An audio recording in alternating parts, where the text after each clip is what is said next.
Welcome everybody to Studio 721 by Unchained Music. Studio 721 is the place where we dive deep into the creative process, artist to artist. My name is Ryan Ferris and I'm joined today by electronic producer and my good friend Jonas Fischer, known in the music world as Sanoi. Welcome to the show. There. Hello there. Hello. We're just going to jump into a bunch of questions that I haven't asked you before. Yeah, man. And the first one that I want to know is, I want to hear about a live show that you've seen that blew your mind. And what was it about the live show that blew your mind?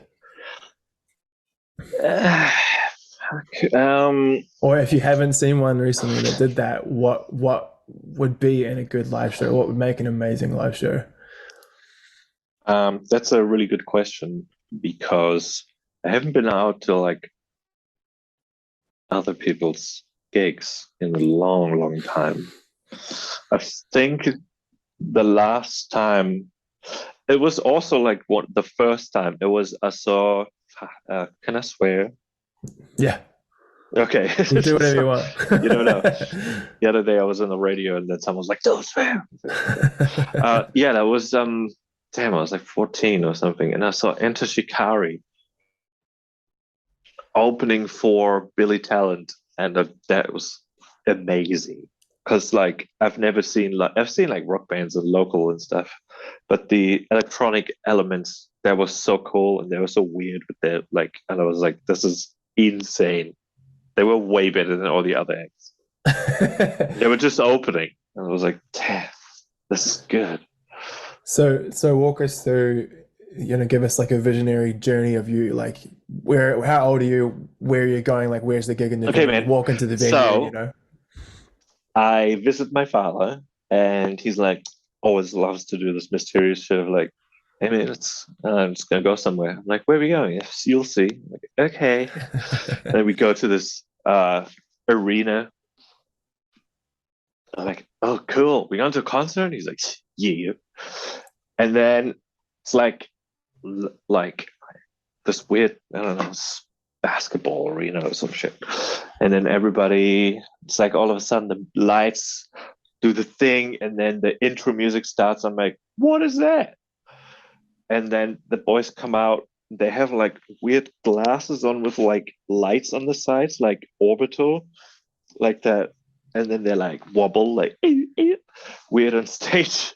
And then they do like their electro post-hardcore music. And that was so cool because I'd never heard anything like that. And yeah, the electronic elements were just so, they'd use their like almond break stuff and synth music in there, and that was very awesome at the time.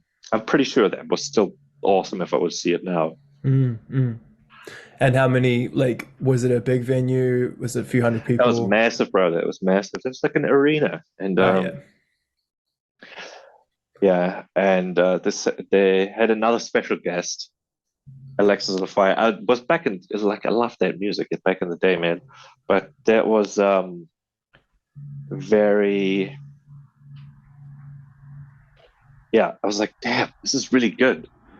I haven't like seen anyone who's live has that like energy. I used to go to like summer festivals in Germany when I was younger and stuff, but it was more like hanging out with your friends, and then the music was just like, hey. But that one, I know, I still think about it sometimes. And I still listen to the first EP that they made. It sounds shit, but has something really cool and raw, and that was so fresh at the time. So there is a mix of like novelty, so new music, a lot of energy from the bands. They also had the synth layer within hardcore music, which wasn't very common at the time, right? Like Alexis on Fire and Billy Talent were just guitar. Yeah, right? it was like just guitars. Yeah, yeah, awesome exactly. bands, both of them epic. Yeah, what a great lineup. But these guys had something different. And was there anything else apart from the like weird glasses and the like this? Were they doing anything else weird, like visually? Like what else was it that like moved you about the performance?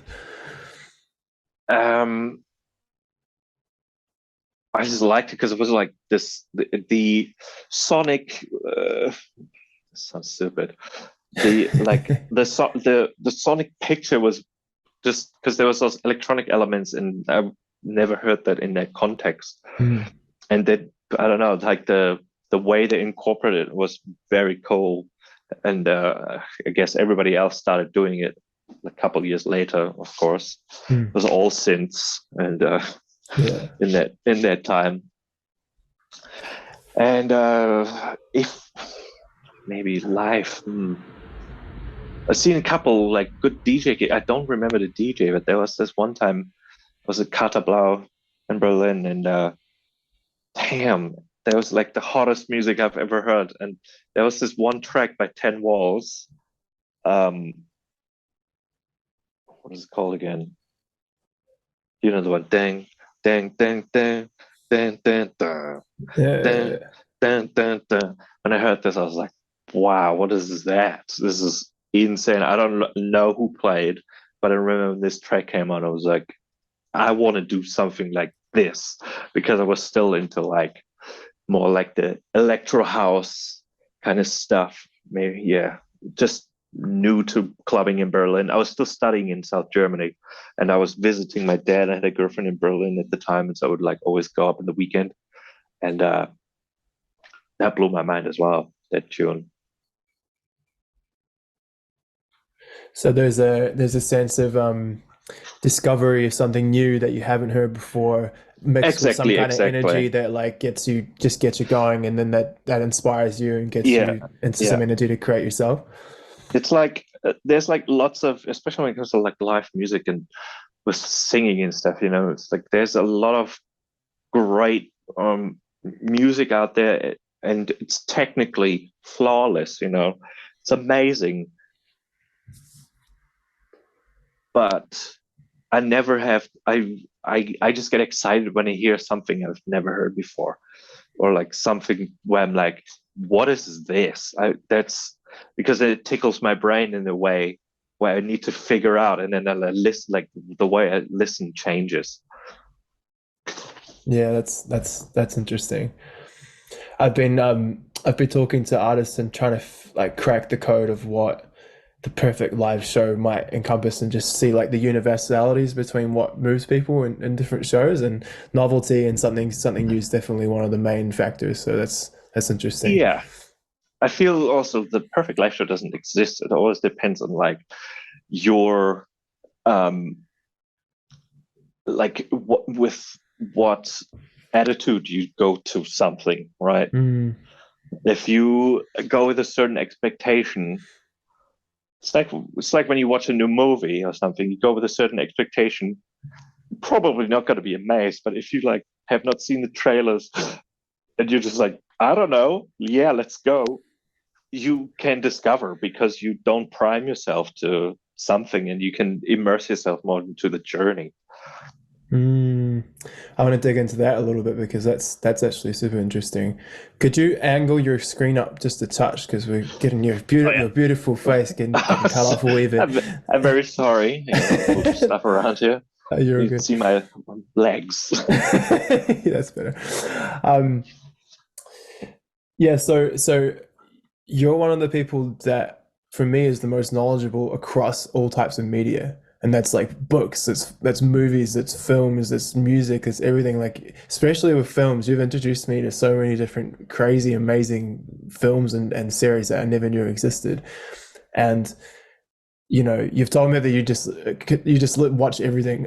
You just love to like watch the. But is that how you approach like discovery? You're not being super discerning when you're out there. You're just tasting and trying all sorts of different media and culture and Yeah, seeing what exactly. fits, and approaching it with that mindset. How do you get into that mindset before you see it without having this judgment and primed sort of snobbery before you go in? How do you eliminate that?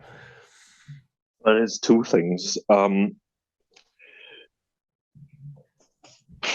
First thing is I can't just go and watch everything. There's too much content. There's too much content out there for me to just go and try everything.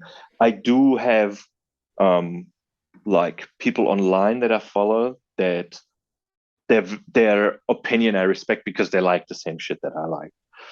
And so I listen to podcasts or something, and they discuss something, and yeah. So that's one side, and then when it comes to like what type I consume, I'm never like I don't want to limit myself to something, if it's genre of music or if it's style of film, or any of that stuff, because there might be is something in a genre that other people, because they say, oh yeah, I don't like this, I don't like romantic comedies, for example. Yeah, most of them probably like pretty predictable and boring. Sometimes there's something like a really good one, and just because you look on the what's on and it says romantic comedy as the genre, and then you're like, nah. I I don't know. I'm like, that's not the deciding factor for me. So how do you cultivate this kind of openness? Because I definitely have it in myself a bit of snobbery because I've just watched so much. I do get bored very easily with media, and I Yeah, love seeing high quality media, and that's I like maybe high there's quality something. media. I like Yeah. really like I like the very weird auteur art house. I don't know, the all the movies I tell you to watch. I Yeah. because I know you appreciate it. You like the weird stuff, and I love that stuff too. But I also like schlock, and I like trashy things because I can appreciate it, especially if something is aware of what it is and it's not trying to be something else. I hate movies that don't know that they're shit, unless they're so shit that they're hilarious again. But like something tries to really be really serious and but doesn't get it's not achieving the point because it's so far up its own ass, and I'm like, oh, that bores me. But if something knows, like, yes, I am a cheesy 80s action movie, or I am a love letter to 70s exploitation movies or something, and they go with that and they embrace the silliness or whatever the tropes are. I enjoy that a lot. And also, yeah, if like sometimes if a movie goes somewhere, I'm like, oh shit, I'm like, damn it, wouldn't have guessed that.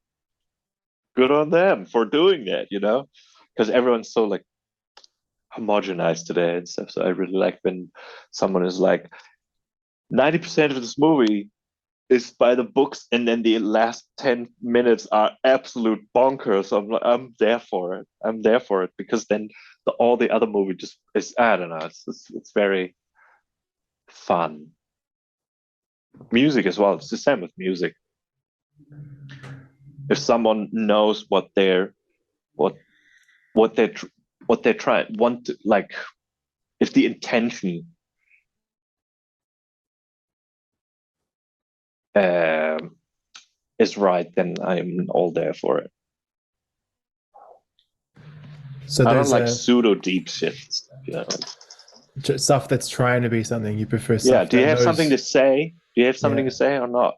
Because if you just pretend you have something to say and it's like pseudo deep. It's like with a lot of music, unfortunately, it's always a little bit too like when you listen to some artist, you're like, damn, you're up to like just give me one thing that's not serious or that's like fun, right? Or has that cheeky element to it. Yeah, and It's that's deep, like, but it can be for cheeky at the same example, time. you like the new Drake album. I don't like the new Drake album because I feel it's all the same.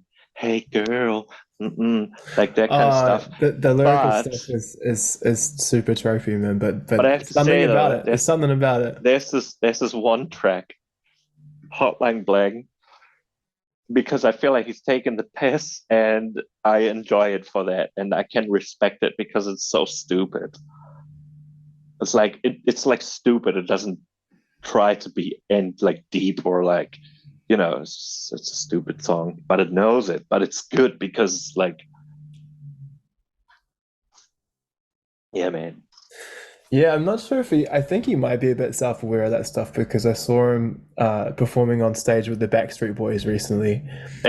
And he's got this one track on the album which has like squeaking of a bed going up and down, and it's the most horrendous sound. Yeah. But You showed it they to just me. do it right in the front of production. So I think it's, and then he's got these real wag music videos. He's got this music video where he marries like 40 women, and it's real weird. And I don't know. I think he's a bit deeper than what he appears to be. But lyrically, it doesn't do a lot for me. But maybe he's playing to his audience. I don't know. I found the album compelling for whatever reason, and it's Yeah, fun when we find these like mainstream albums that we like, right? Like you love Ariana Grande, which is absolutely, dude.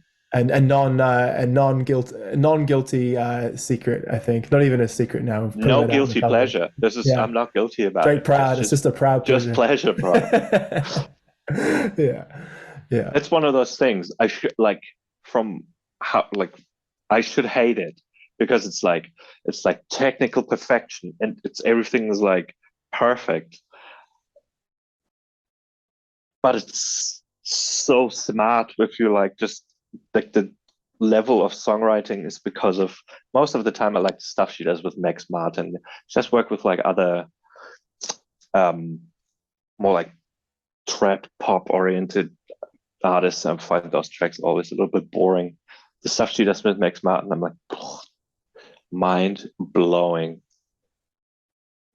Max Martin's this prolific Swedish producer, right? Who's like made like all He's the the hits you've Don. heard. Like yeah, like all the Yeah. big like Billboard bubblegum pop stuff. He's just created pretty much Oh, all of it, right? yeah. Yeah. Yeah. He has a mysterious formula that he uses called melodic math. And he just knows how to write hits. It's quite an interesting story. Got his start in the 90s writing Britney and Backstreet Boy stuff. And then that sound kind of died, and he was kind of like, I don't know, this is what I'm best at. And then he like stopped for a while and was a little bit like didn't know what to do. And then he went to New York and met this guy, Dr. Luke, who like unfortunately turned out to be big asshole. Dr. Luke in the club, and then they had a moment and went in the studio and started writing the song "Since You've Gone" from Kelly Clarkson, and then he Mm. figured it out, the modern pop, and yeah, I'm pretty sure he's responsible for modern pop music. Yeah, that's wild. And you say he's got like this mysterious formula that he figured out, but he hasn't shared. Yeah, and he's like just elusive as fuck. Like no one knows who he really is. Yeah, it's like a Swedish guy. It's like three interviews with him and like online videos where one way accepts an award and one like where he just talks a little bit about it. But he just hangs out and writes mega pop hits. Yeah. Something about those Northern Europeans, like they're elusive. It's like Todd Terry or Todd Terji, the Yeah, Norwegian space disco guy. Like he made the one album, and I think he just basically just tunes his old vintage cars now. So yeah, that's fun. Makes this incredible album, just like mind blowing album, and then just disappears. yeah. And But Gautier, you know, there's all these people that they make this incredible piece of art, put it out there, and they're like, okay, I'm gonna go do something else now. yeah, the Swedes, man, they really know how to write music. I don't Yeah. know why, but lots of really good songwriters come from Sweden. ABBA, the OGs. ABBA, yeah, ABBA, the OGs, and then there's all those other production. There's two. Fuck, they did like lots of Britney stuff as well. The Toxic is from a Swedish production Mm. duo. Like I don't know what they have. There must be something in the water there or something. Something from the Alps. Oh, they don't have Alps up there. I don't know what they got in No, Sweden. they have gangster Saunas. woods, lots of Yeah, lakes, yeah, pine very folk. forests. So, so when you take in something from one of these sources, whether that's music or Yeah. movies or and it moves through you and inspires you, how does that come out in your creation? Like for example, could you watch like a weird trash film that actually makes you super does like makes is hilarious or you actually really enjoy it? Would that make its way somehow into the energy that makes your music? Is there some kind of exchange between all this different media that you know about and that you enjoy and the process of creating music? Probably. I mean, probably, but never consciously. Right. I don't feel like, uh, yeah, nah, not consciously. I try to avoid that as well because let's say, it's a after festival summer or something. I struggle a lot to write music because I'm so full of other people's awesome shit Mm, that I don't feel like it's what comes from like what I actually want to say. It's like repeating someone else's story with your own words, but it's not your story. And so my writing process is always, um, yeah, just come the moment just comes to me. Like I cannot sit down in the studio and be like, okay, today I'm gonna write a track. It's like I chill on the couch and then I'm like, shit, I feel like I gotta go. And then I go and then something happens.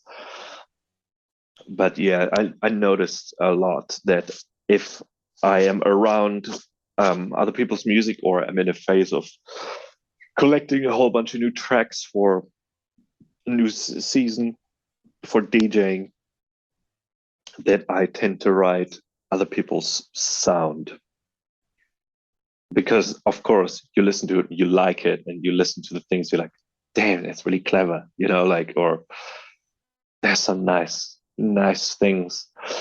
And what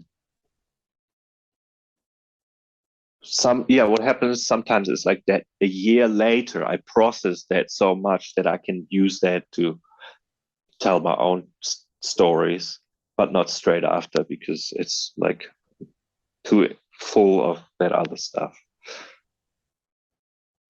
so there's like a process of input, and then that kind of gets blended up around with all the other input for maybe 3 months, Yeah, 6 months, and then that comes out as a genuine long time. Yeah, expression that's from yourself. I wonder honestly if I was living in Europe and I was like playing more and always around the music.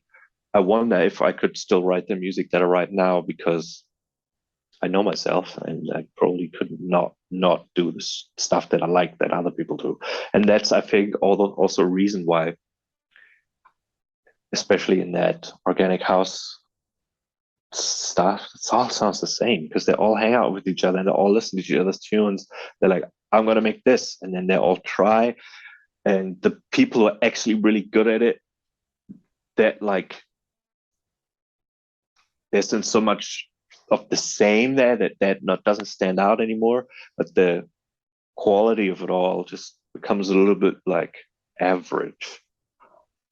And I feel very grateful that I can have quiet here when it comes to that, that I can actually like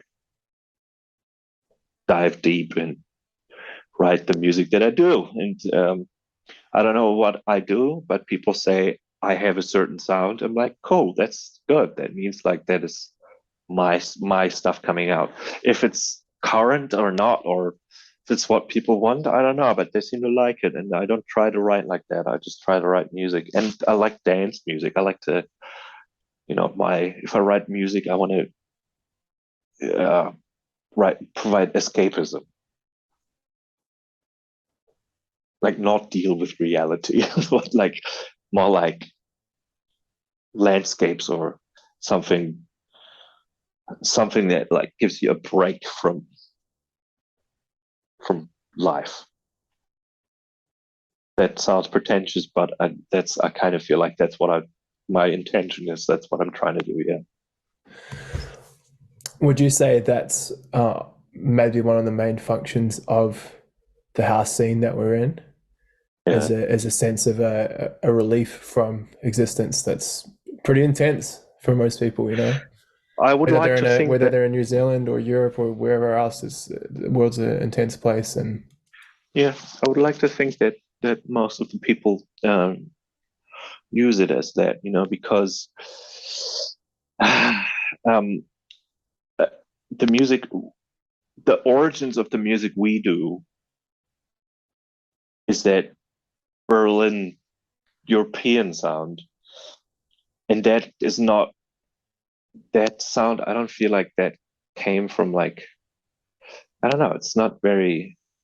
Yeah, it has that vibe. The people were always like weirdos and like everything. The people like, and so the house music that comes from America, that's a little bit more political,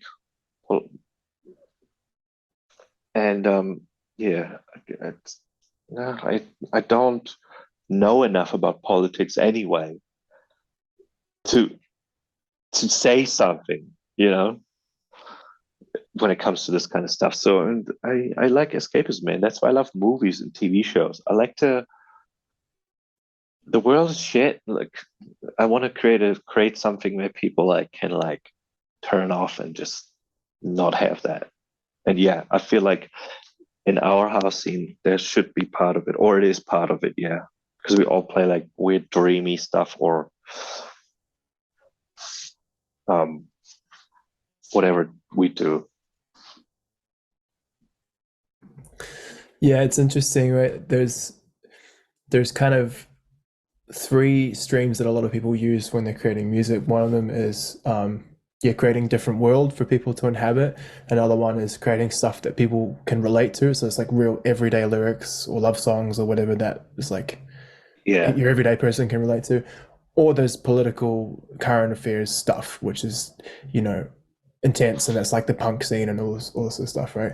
And yeah. they've all got Also, like their, the hip hop and all those yeah, hip hop, people. yeah, hip hop for sure, and even yeah, there's like kind of distinct currents which are form genres, and they all have their function and they've all got different scenes.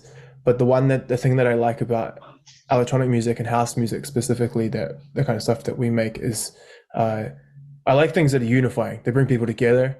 The political stuff is important, right? And it's created a big catalyst for change in history. But at the Yeah, same time, it's definitely going to divide people, whether you like it or not, right? So I just prefer the unifying thing. The everyday yeah. stuff is cool as well. I mean, that's just For the me, way. there's like other people are way better. They have actually something to say and they have ideas and Yeah, stuff. You know, yeah, like yeah. sometimes I feel like, is it expected of me to do that now? But I'm like, that's not what I'm about. It's like, I'll do not what I'm good at, but what I want to put out there, which is, of course, a message of love and unity and stuff. I don't want to make aggressive. I used to make like dubstep and stuff. That shit was aggressive as fuck. But like, I like when it's like, I like melancholic. Yeah, I would say I'm a little bit of a melancholic person.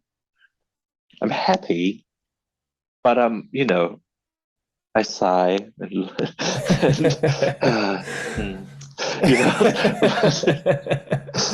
Yeah. what is that? Sanguinic or something? Sanguinic, yeah. Sanguine? I don't know, sanguine. Yeah, anyway. Yeah. Yeah. So yeah, also I'm not really good at expressing my feelings with my words. I don't like to talk about my feelings. Yes, but I feel like if I write music, I can like do that. And it's not I'm trying to say, oh, I'm sad or something. It's more like I can be soft and like I can write things that are like, you know, beautiful, or yeah, just have an emotion attached to it, or really happy and uplifting. And I don't have to use words. I can use chords and um those kind of things. That's way nicer for me. Because I find words always. You write vocals. couldn't do it. If I try to write vocals, it's the trashiest shit ever. It's so kitsch. It's pure kitsch, and I'm always like, how do I write in metaphors? How do I do it without sounding like an idiot? Or it's quite tricky. So Yeah, especially if you try to write positive lyrics or like uplifting lyrics. yeah, or something interesting, where people are like, I think I gotta hear that again. What does it mean? It's like poetry, but I find poetry also super cringe. I can't stand it. And people are like, yo, I wrote a poem, and I'm like, oh god. Okay. Yeah, maybe poetry is one of these mediums that you could potentially approach with that open-mindedness that you're approaching the trash films and stuff with. I'm okay not to do that. I decided that's probably not the one for me. Yeah, there's plenty of poetry within music. Yeah, yeah, exactly. Yeah, and if it's like beautiful, it's really hard. If it's in context, I'm down with it. If it's if it's context, I'm down with it. Yeah. But if it's like just someone reading me his poem, most of the times, I don't know. Yes, there is where it comes out. I'm really snobby when it comes to that stuff. Yeah. Okay, interesting. So I'm okay. I'm owning up to that. Like that's fine. It's also the thing I have least amount of understanding for. It's just like the initial reaction is always like, we should go to a slam poetry night next time. No, we should go. That could be funny. Because neither of us do it that much. Yeah.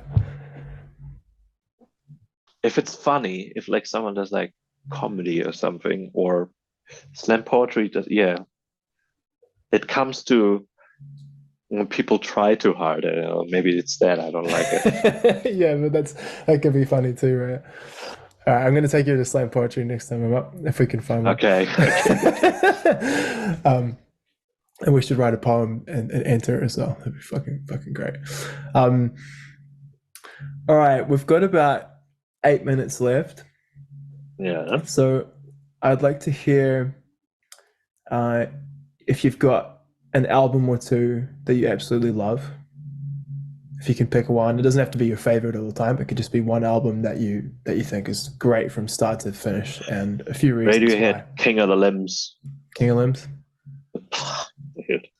Yeah. Like, it's where Tom York figured out how to use his whininess properly, and it becomes like majestic as whining. With it, they figured out at King of the Limbs, it was like they were like, we are indie gods, and they're like, and it, like, it's, I don't know, it's like this also to the songwriting and everything, it's incredible. The Moonshaped Pool is also really good. That was the last one they released. Yeah, I think so. Yeah. Like Burn the Witch was an incredible track. You can hear really Johnny Greenwood being like doing lots of scoring and stuff when it comes out with his string writing, and that track is insane. So King of the Limbs. I'm pretty sure it's Killswitch Engage, End of Heartache. Bro, yeah. That dude. It's a great album. That's like one of the best metalcore albums ever. Yeah. The emotion is so good. Like the singer, what a voice this guy has. And then riffs. Was that the second singer? Howard? Yeah. Howard Jones? Howard, yeah. Was that? Yeah, okay. Yeah. That they had Rose of Sharon on it. I still listen to it sometimes, bro. man. I forgot. Really I need to listen to some Killswitch. The riffage on it, the riffs are so good. Yeah. And the production, they like at the time they were just the like sweetest production for metalcore. Like the guitarist Adam, he had like him and Joey Sturgis. They created that certain sound from that time. That's really good. It's a really good album, yeah. And then I like Goldie Timeless. I think that's also one of my favorite electronic albums because it's so sampler, but it's so awesome as well. It's a really good like liquid drum bassy 90s thing. That yeah, that you just put that on and like float away. So each of those albums you can put on from the very start into the end, and it's just there's nothing wrong with it. It's just gold. Yeah, dude. Yeah. They rule. That's really good music. Yeah. And then nah.